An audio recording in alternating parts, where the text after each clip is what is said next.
धड़ वहीं पड़ा छोड़ दिया, रक्त बह रहा है और धड़ को वहीं पड़ा छोड़कर सिर लेकर दुष्ट अश्वत्थामा चल देता है। दुर्योधन के पास पहुंचा, दुर्योधन से कहने लगा, मित्र तुम कह रहे थे कि तुम एक को मार कर लाना, परंतु मैं तो 5 को मार कर लाया हूं। दुर्योधन ने कहा, मुझे भीम का सर ला के दो। और सज्जनों, भीम ने भीम के पुत्र का सर ला कर दे दिया। बोले, ये लो। जैसे भीम के पुत्र का सर देखा, सर को दबाया, सर दब गया। दुर्योधन कहने लगा, रे मूर्ख, ये भीम नहीं, ये भीम के पुत्र का सर है। तुमने पांडव नहीं, पांडव पुत्रों को मार दिया है। दुर्योधन कहने लगा, रे मूर्ख, अगर 100 मित्र हो, अगर वो बुद्धि से पैदल है, दिमाग से कमजोर है, तो वो किसी काम के नहीं है। और 2 अगर शत्रु हो, अगर वो होशियार है, तो वो काम के हैं। क्योंकि मित्र अगर 100 है, मूर्ख है, वो जो भी काम करेंगे वो कुछ ना कुछ गलत करेंगे। और शत्रु अगर 2 हैं, अगर वो होशियार है, वो कोई भी काम करेंगे तो बहुत सोच समझ कर करेंगे। उसी प्रकार अश्वत्थामा ने जैसे ही पांडव पुत्रों को मार के दुर्योधन के सामने डाल दिया, दुर्योधन पर यह कष्ट नहीं सहा गया और दुर्योधन तत्काल ही उसका अंत हो जाता है। अंतिम सांसें गिन रहा था, पर इस कष्ट को नहीं सह पाया, तत्काल ही भगवान पहुंचता है। सज्जनों, कहते हैं अगर बुरा व्यक्ति भी है, अगर उसके मन में थोड़ी सी भी दया भावना जाग जाती है, तो भगवान समझते हैं कोई बात नहीं, बुरा है तो क्या हुआ, परंतु कुछ तो उसके मन में दया भाव है। तो आज दुर्योधन के मन में अंत में थोड़ी दया आई कि पांडव पुत्र मारे गए, वो इस दुख को नहीं सह पाया, चला गया। परंतु जैसे ही सुबह होती है, पांडवों की पत्नी द्रौपदी अपने पुत्रों को जगाने के लिए आती है और द्रौपदी ने देखा कि सैया पर सिर नहीं केवल धड़ पड़े हैं, रक्त बह रहा है, शोणित की नालियां बह रही हैं। द्रौपदी चित्कार करती हुई रोती है, माता शिशूनाम निधनम सुता निशम्य घोरम परितप्यमाना तदा रुद्रद्वास्पकला कुलाक्षी ताम सांतयन्ना किरीटमाली। हे हरि, हे प्रभु, मेरे निर्दोष बालकों ने किसी का क्या बिगाड़ा था? अरे ऐसा कौन सा हत्यारा है जिसने मेरे 5-5 पुत्रों को मार डाला है? ऐसा कौन सा आतताई है जिसने मेरे 5-5 पुत्रों को मार डाला? द्रौपदी रोती है। अर्जुन आता है, देवी तुम क्यों रो रही हो, क्यों चिल्ला रहे हो? द्रौपदी ने कहा, किसी ने हमारे 5-5 पुत्रों को मार डाला है। और महाराज अर्जुन ने कहा, देवी मैं प्रतिज्ञा करता हूं, जिसने भी हमारे 5-5 पुत्रों को मारा होगा, मैं उसे जीवित नहीं छोड़ूंगा, चाहे वो कोई भी क्यों ना हो। जैसे ही अर्जुन ने ये सब कहा, अर्जुन को लगता है कि अब हमारा कोई शत्रु नहीं रहा, केवल एक शत्रु है, तो वो अश्वत्थामा है और ये कर्म उसी के द्वारा किया गया है। सज्जनों, अर्जुन अश्वत्थामा को मारने के लिए जाता है, भगवान को रथ में बिठा लिया, अर्जुन मारने के लिए जा रहे हैं अश्वत्थामा को। अश्वत्थामा को लगा कि अर्जुन मुझे मारने आ रहा है, अर्जुन मुझे छोड़ेगा नहीं। अश्वत्थामा ने बचने के लिए ब्रह्मास्त्र का प्रहार किया अर्जुन के ऊपर।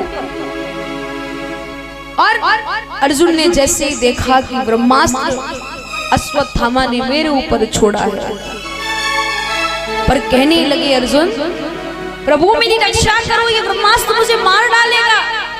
भगवान कहने लगे, अर्जुन सुनो, अरे इसको तो ब्रह्मास्त्र चलाना आता है, परंतु तुम्हें तो ब्रह्मास्त्र लौटाना भी आता है। अरे अर्जुन, कांटे को कांटे से निकालते हैं, तो तुम भी एक काम करो, तुम भी ब्रह्मास्त्र छोड़ो। और अर्जुन ने भी ब्रह्मास्त्र छोड़ा, दोनों ब्रह्मास्त्र आपस में टकराए और दोनों ब्रह्मास्त्र को तरकस में अर्जुन ने स्थान दिया और दुष्ट अश्वत्थामा को अर्जुन रथ के पहिए से बांधकर लाता है और द्रौपदी के सामने पटक दिया। कहा, देवी तुम बताओ मैं इसे क्या दंड दूं, इसे क्या पाप? मेरा मन तो करता है इसने मेरे 5 पुत्रों को मारा है तो मैं इसे 5 बार मांगू, परंतु मेरा दुर्भाग्य है कि ये अकेला है। द्रौपदी ने कहा मुच्यता में स ब्राह्मणो नितराम गुरु, इसे मत मारो। क्यों? क्योंकि ये ब्राह्मण पुत्र है और दूसरा गुरु पुत्र भी है। अगर इसे मार दोगे तो मेरे 5 पुत्र जीवित होकर मुझे नहीं मिलेंगे, परंतु ये गुरु माँ का एक सहारा है और ये मारा जाएगा। गुरु माँ किसके सहारे जिएगी? ये सब बातें अर्जुन सुनता है। युधिष्ठिर जी ने भी कह दिया इसे मत मारो।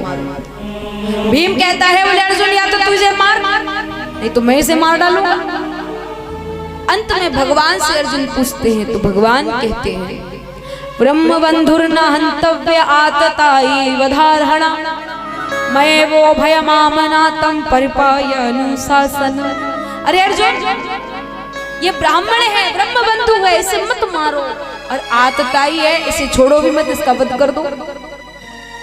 इसे मारो भी और छोड़ो भी, मारो भी मत, छोड़ो भी मत।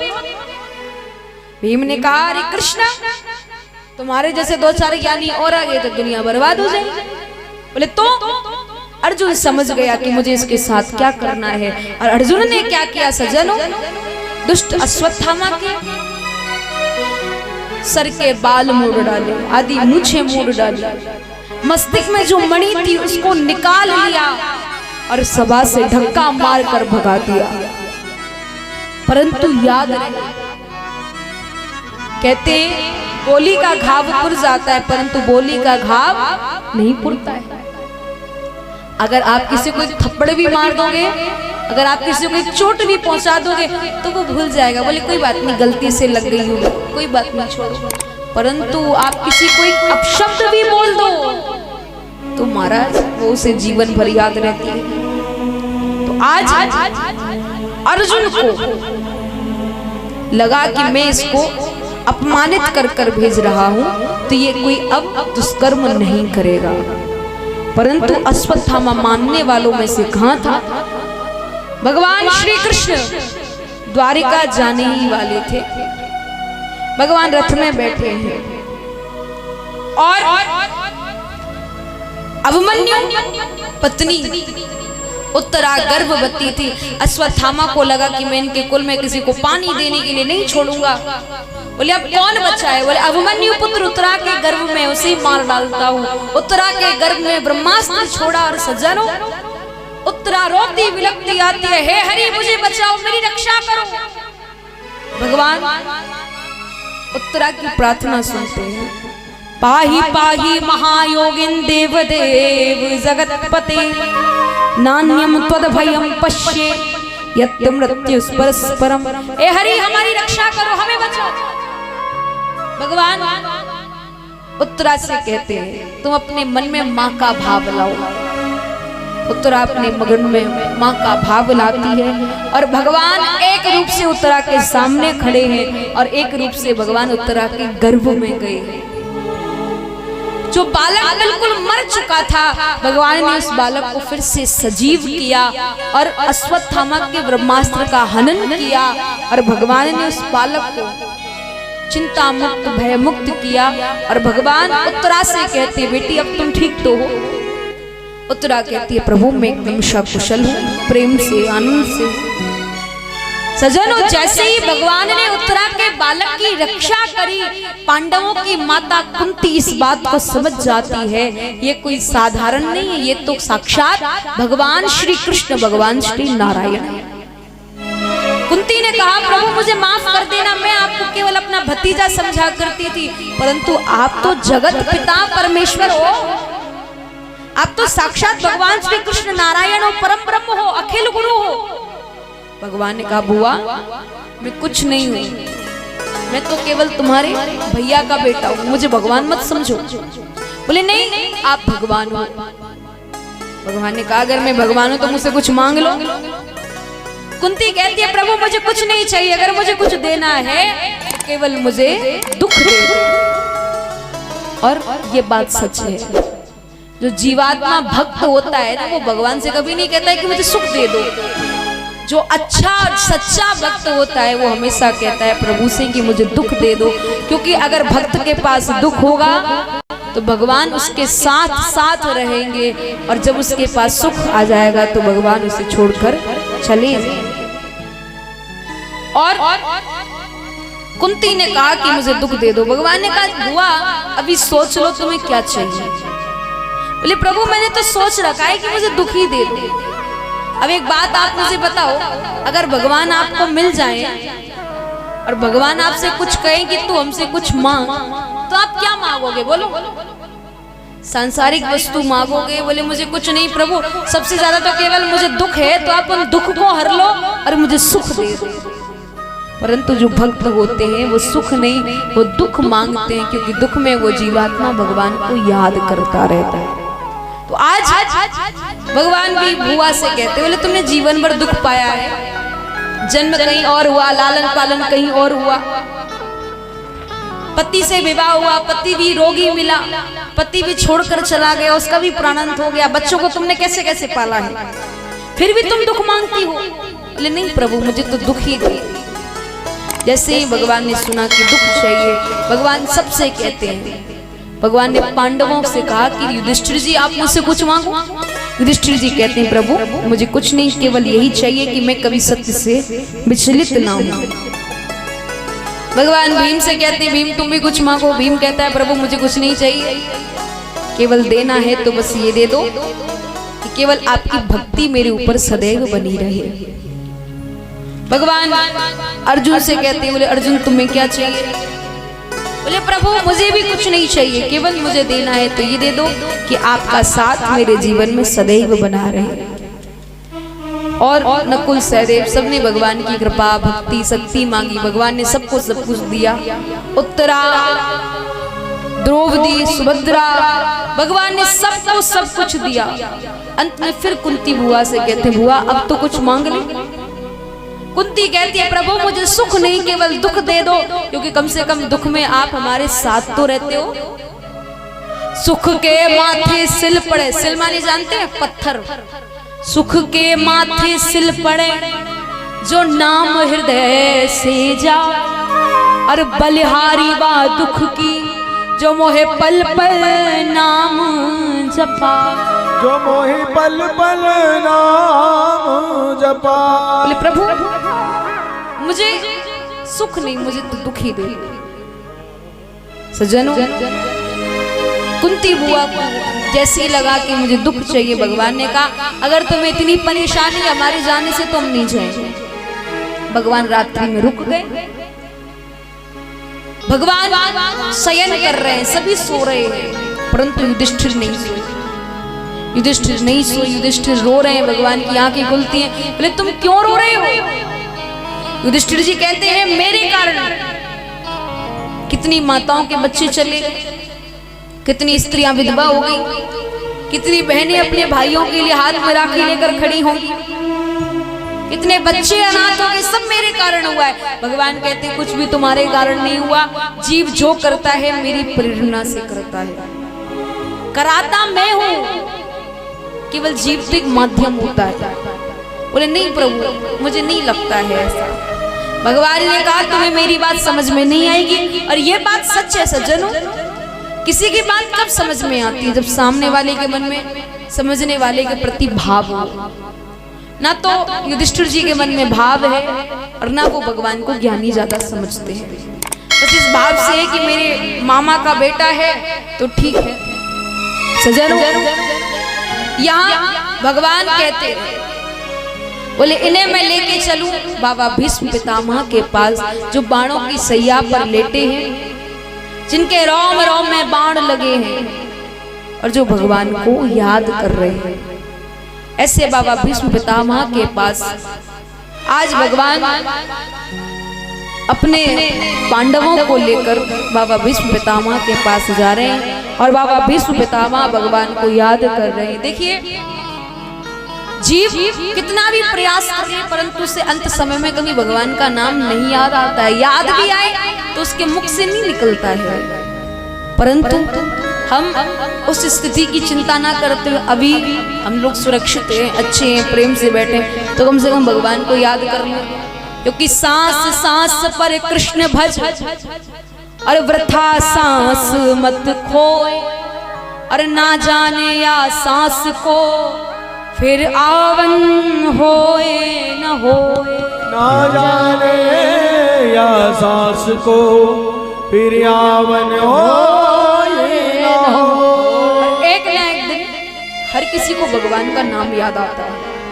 तो आज बाबा भीष्म पितामह भगवान को याद कर रहे हैं। आइए हम सभी बड़े भक्त के साथ बाबा भीष्म पितामह के साथ भगवान को याद करेंगे।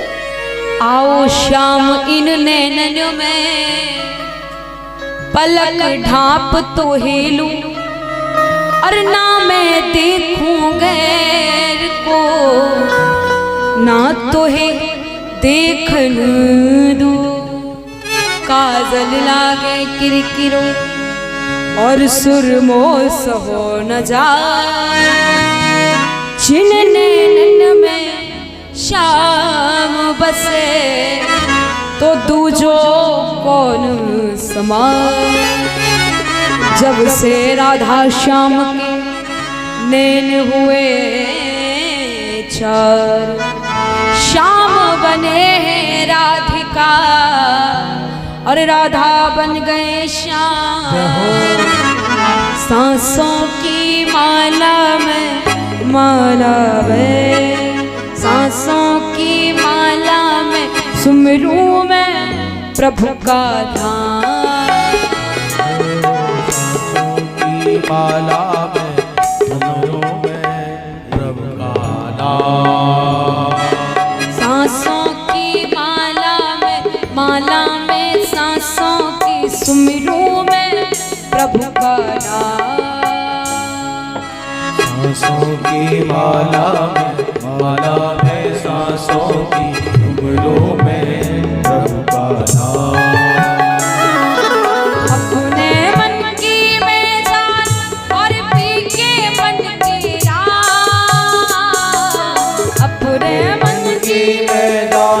और भीगे मन की राह, सांसों की माला में सांसों की सुमरूं में प्रभु का नाम, सांसों की माला में सांसों की सुमरूं में प्रभु का नाम। बड़े भाव के साथ भीष्म पितामह के साथ भगवान को याद करते हुए जय हो।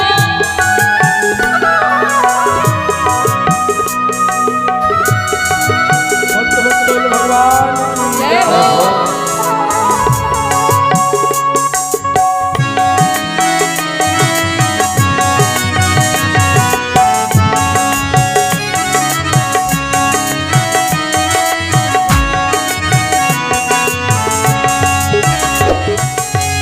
शाम के रंग में ऐसी डूबी बन गया एक हीरो,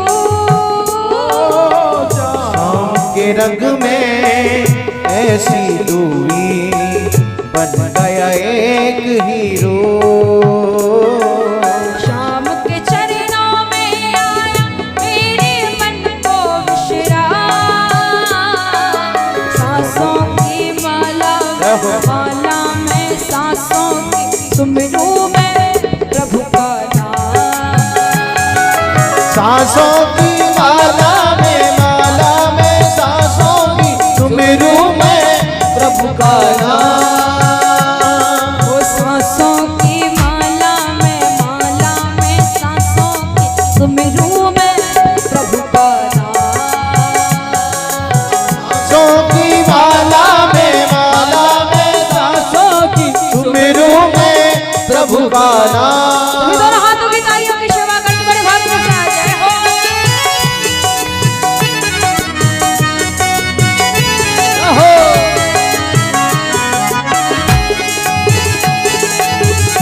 बोलिए बांके बिहारी लाल की जय हो।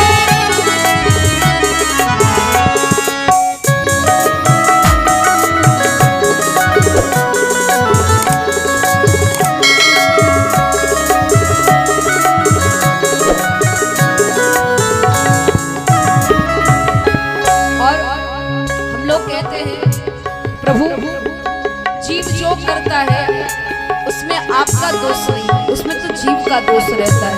तो हे प्रभु, आपका दोष नहीं, हमारा ही दोष है। ठाकुर जी का दोष नहीं है, वो तो है निर्दोष। ठाकुर जी का दोष नहीं है, वो तो है निर्दोष। अपने आप से बातें करके हो गई मैं बदनाम। सांसों की माला में सांसों की तुमरो में ठिकाना। सांसों की माला में सांसों की तुमरू में प्रभु का नाम। अपने मन की मैदान और पीके मन की राह। अपने मन की मैदान और पीछे मन की राह। सांसों की माला में सुमिरू में प्रभु का नाम। ओ सांसों की माला में सांसों की तुमरू में प्रभु का नाम। बड़े भाव के साथ मीठी बड़ी तालियों में शोभा करते हुए हो।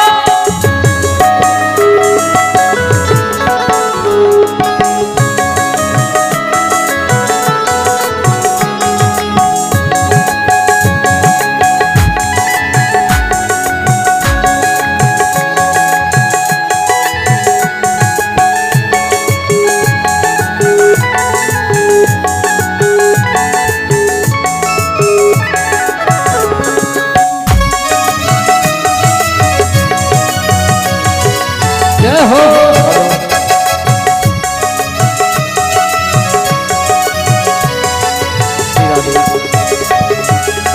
और जीवात्मा कहता है, प्रभु मैं लय ताल कुछ नहीं जानता हूँ, परंतु भाव से आपको रिझाना जरूर जानता हूँ।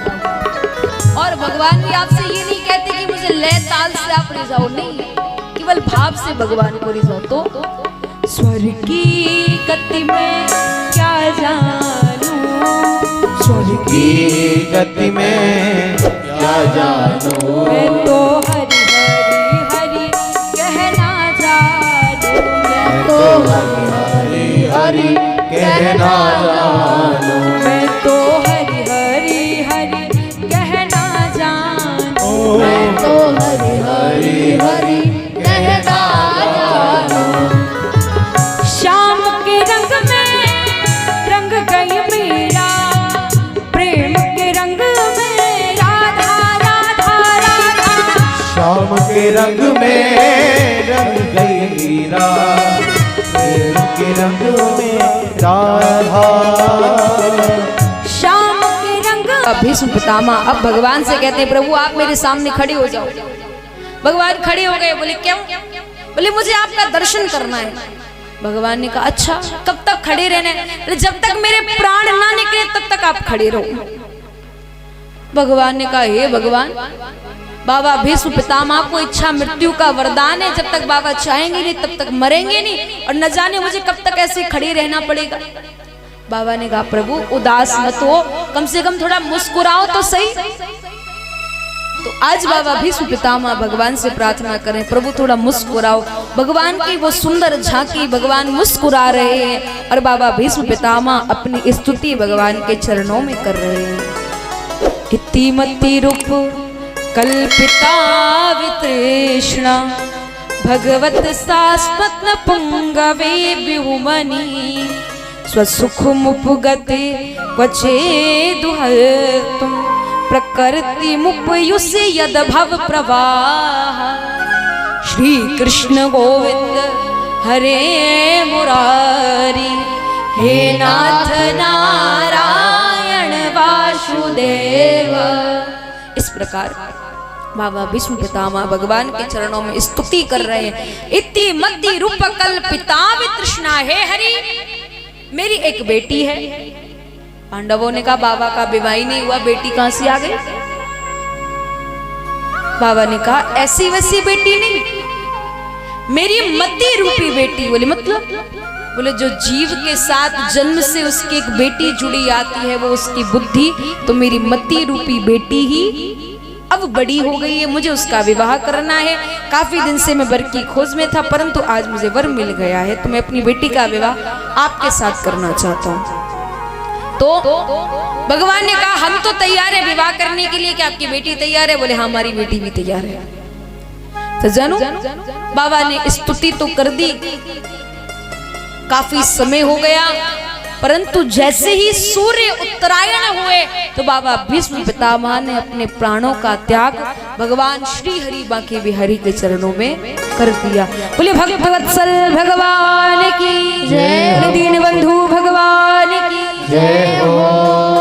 कहते हैं जैसे सूर्य उत्तरायण का मतलब होता है 6 महीने सूर्य दक्षिणायन रहते हैं और 6 महीने सूर्य उत्तरायण रहते हैं।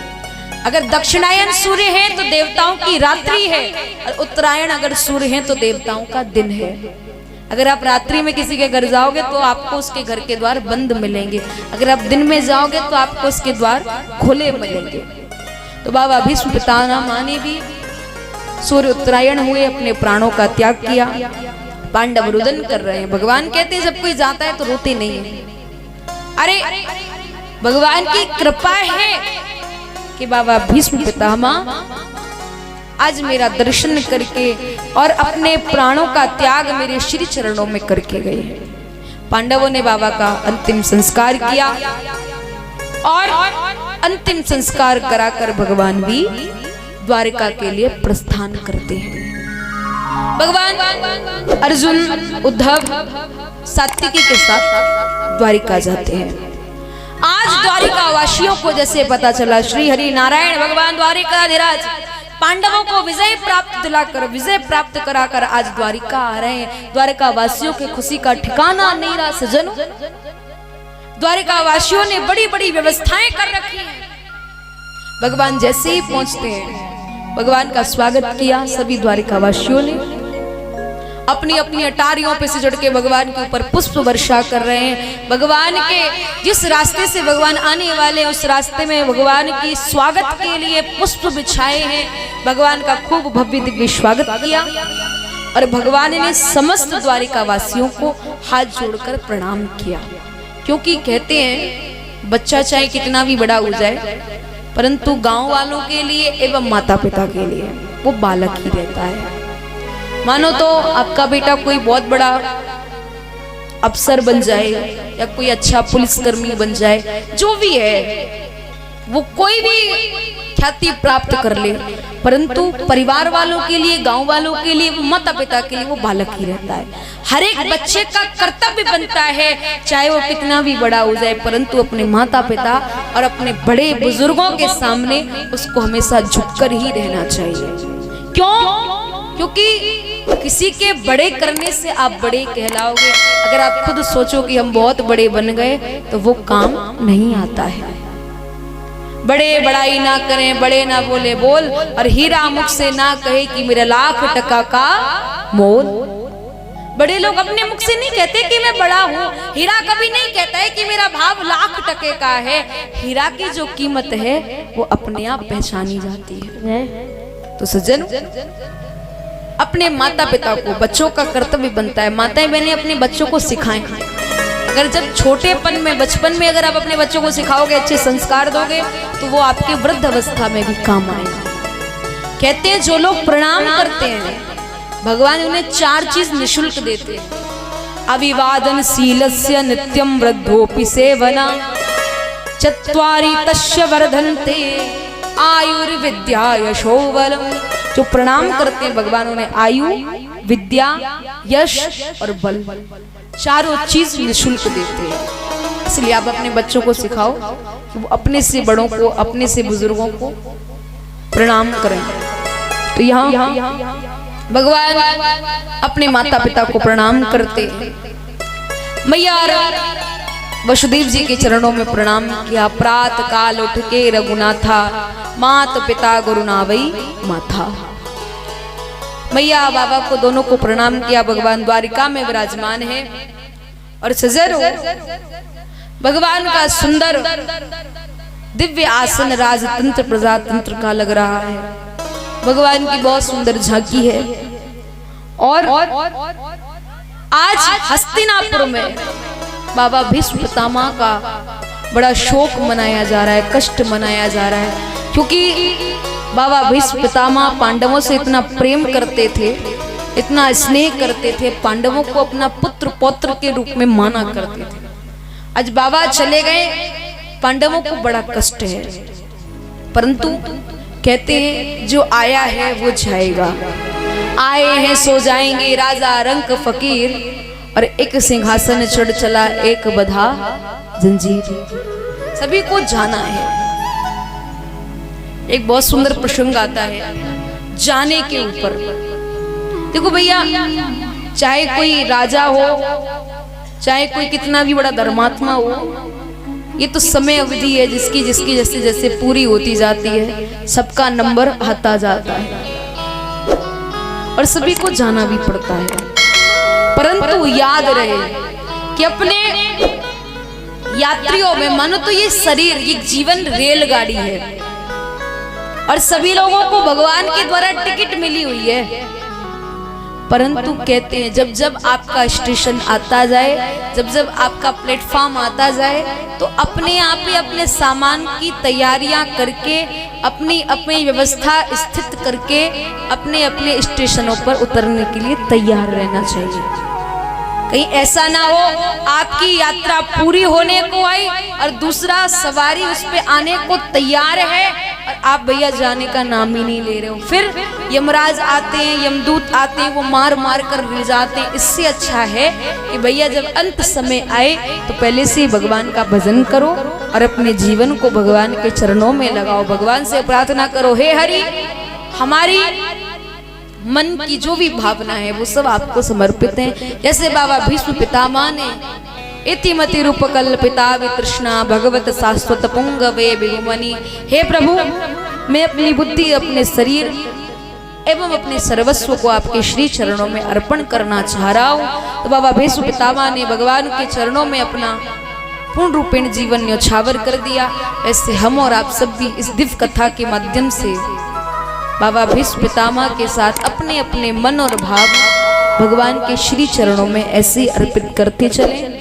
आइए बाबा भीष्म पितामह एवं भगवान के सुंदर झांकी का हम सब दर्शन भी करेंगे। और बाबा भीष्म पितामह भगवान से कह रहे हैं, हे प्रभु, मेरी जीवन रूपी नैया को आप उस पार ले चलो जहां आपका सुंदर दिव्य आसन लगा हुआ है, जहां आपका सुंदर दिव्य प्रभु विराजमान आप हो रहे हैं। तो आइए हम सब लोग भी चलते हैं बाबा भीष्म पितामह के साथ। सभी लोग बड़े प्रेम के साथ गाएंगे। जहां विराजे राधा रानी, जहां विराजे राधा रानी, अलवेली सरकार सवरिया